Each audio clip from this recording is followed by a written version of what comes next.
All right, guys, what's going on? It's Jack, and welcome back to another video. So today we're going to be talking about the monetization and microtransactions philosophy that XDefiant has gone into specific details about. So I think that this is definitely a worthy video because it is something that obviously we know that XDefiant is a free-to-play game, and we also know that it needs to make its money somehow, right? Not just from the amount of players playing and such, but also it needs to have microtransactions in order for them to make money, and this is how the dev team is going to be supported and all that kind of stuff. But now the only thing that we don't know, even as far as this entire article that I'm going to read to you says, the only thing that we don't know is we don't know how much everything is going to cost, right? We don't know if it's going to be optional to purchase just one thing, or whether or not you have to get it in bundles or whatever it is, or who knows, maybe the article that I'm going to read to you might go in a little bit in depth about it, or should I say at least something on the surface to where we can presume. So without further ado, I'm going to read this article to you, and then we will further discuss if need be. So it says, and I quote, XDefiant in-game purchase philosophy. We endeavor to make an amazing arcade shooter experience in a free-to-play package. A crucial part of this will be to keep making great content to excite and engage our players for years to come, season after season. Next, it says no pay to win. We want to take this time to have an open conversation about the different types of purchasable content we will provide. But first, let's go over a major point.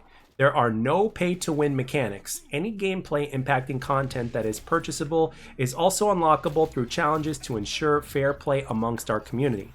For example, the DedSec faction in preseason will be purchasable or unlockable through an in-game challenge by acquiring 700,000 KXP. Or should I say, it says 700 KXP, so I'm assuming 700,000 KXP. All right, let's keep going. Next up, it goes over rewarding your time. Our goal is to be providing amazing customization options that reward all of the matches, victories, and even defeats that you put into the game. As you play that one more match, all of your time and energy will work towards unlocking content either through the battle pass or challenges. Just a few examples of how your time will be rewarded. 1. Free battle pass rewards. 2. In-game challenges both daily and weekly. 3. Ubisoft collect challenges. 4. Weapon mastery with regular updates. 5. Community participation rewards like Twitch drops, giveaways, and in-game events. Now, next it talks about focus on customization. We know that being able to display your identity as a player is important. So customization will be the key to the XDefiant experience. We will be offering 1. Character skins, 2. Weapon skins, 3. MVP player animations, 4. Player cards, 5. Emoji packs, 6. Even more coming in the future. Next up, they talk about evaluating over time. Like we said, we know that this is an important topic, a topic that demands reflection and evaluation. As XDefiant progresses, we will be listening to your feedback, as well as player surveys and in-game player data, and constantly evaluating to make sure we are providing fair and engaging customization options. Offerings. At launch, here is the type of content you can expect. 1. Premium Battle Pass. 2. Character cosmetics. 3. Weapon cosmetics. 4. Faction unlocks. 5. Player card backgrounds. 6. Player animations. 7. Emoji packs. And that is pretty much where everything ends. Now, if there's any hint that I can look at from here, it says emoji packs. So if there's one specific emoji that you want, I don't think you'll be able to get it just that one emoji by itself for like, I don't know, like 99 cents or something like that. It's gonna be it's basically gonna be like it's gonna be in a package as far as emojis are concerned, but emojis are nothing like major, so I guess it would be understandable. I mean, imagine getting the whole pack for $1. So we have player animations, player card backgrounds, faction unlocks, weapon cosmetics, character cosmetics, premium battle pass. So all I can hope for as of right now, as someone who is not going to purchase anything other than the Battle Pass itself, or maybe even the Premium Battle Pass in order to support the game, because so far, even though it's before launch, so far with every bit of information that we've gotten, especially over the last week, has been so player supportive that I want to show my support for the game as well. So, but in terms of anything beyond a battle pass, I'm not really interested in. I believe that you can grind for all of these, if I'm not mistaken.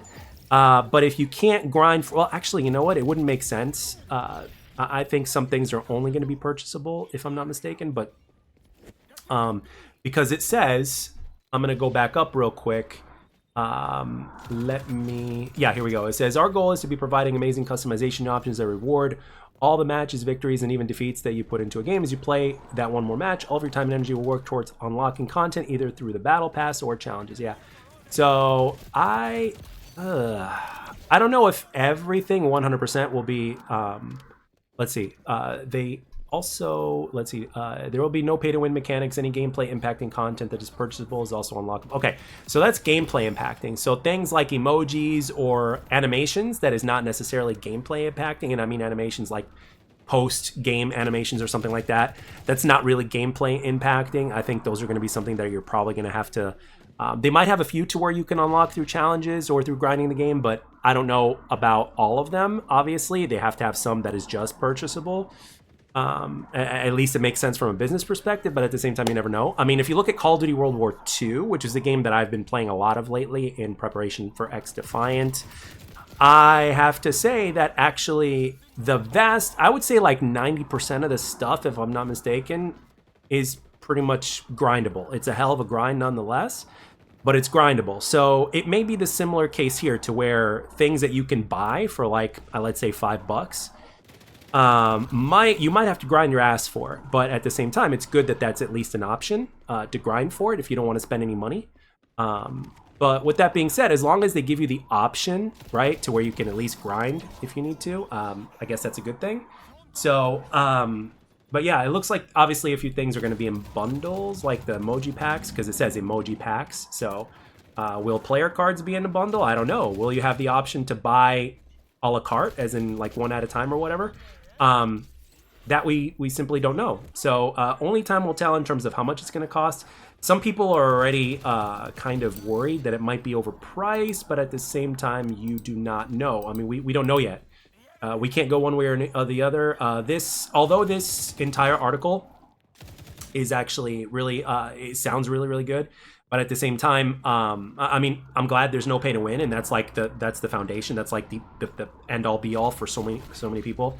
So the fact that it's not pay to win is a great thing. However, we're going to see how much things are going to cost, because at the end of the day, all businesses and publishers are very well aware that there are people out there spending like $30+ for a bundle or $80 or something like that for like what was it, the King Kong Gauntlet or whatever. That is in Modern Warfare 3 or whatnot. So, I mean, you know, if people are going to buy that and spend that kind of money, and if XDefiant needs the money because it's a free-to-play game, unlike Call of Duty, I don't know. XDefiant might do it. Again, remember, we have faith in the devs and Mark Rubin or whatnot, but I don't think Mark Rubin has any say in terms of the business aspect. I mean, you guys remember Vaughn, right? Vaughn basically said, "Hey, I just make the shoes. I just make video games. I've got nothing to do with the business aspect." Whether or not you believe him is up to you. But with that being said, he also, one of the thing is he's also left and is working for a different development company now. And one of the reasons is because of creative control. So even in terms of creative control, even he was limited, even though he was one of the higher ups at Treyarch. So, but anyway, that's where my mind is with this. So with that being said, I want to know, what do you guys think about this? What are your thoughts? I'm really curious to know. I mean, I hope this is also cost effective, because I think that they're going to have a lot of different camos and stuff like that, and a lot of different options in terms of what you can choose to buy. Because if they're giving so many away through, like, let's say, what is it? Community participation rewards like Twitch drops, for instance, or even giveaways and stuff like that, guess what? If they're doing that, which is also another good way to promote the game, it basically means that they may have a ton of different camos and stuff like that, and we're talking beyond just the mastery stuff. So I think we're in for quite a grind, which is actually a good thing, because for me personally, I'm only planning on buying the battle passes and stuff like that, right, for every season or whatnot, and I'll probably get the premium, you know, in order to like show my support for the game or whatnot. But other than that, I'm just gonna grind the hell out of the game, because when it comes to camos and stuff like that, for me, it feels like, with all due respect, it feels like money wasted, for a camo that I can grind for, I might as well just grind it if I want to do that at all. So I know that there's plenty of people that are going to be grinding their asses off. And quite frankly, the fact that there's little hints here and there that shows that there's going to be a lot of camos is a good thing, because we know we're not going to get prestige until probably season 1. So this gives people other things to grind for, such as challenges and camos and stuff like that, up until the point to where season 1 becomes a thing. And remember, Mark Rubin had already mentioned that they're pretty much almost done with all their entire first year content, if not done already. So this means that not only do they already have things ready to go on standby, but they also could kind of take a step back and have a portion of the team continuing to work on stuff that is going on now during year 1.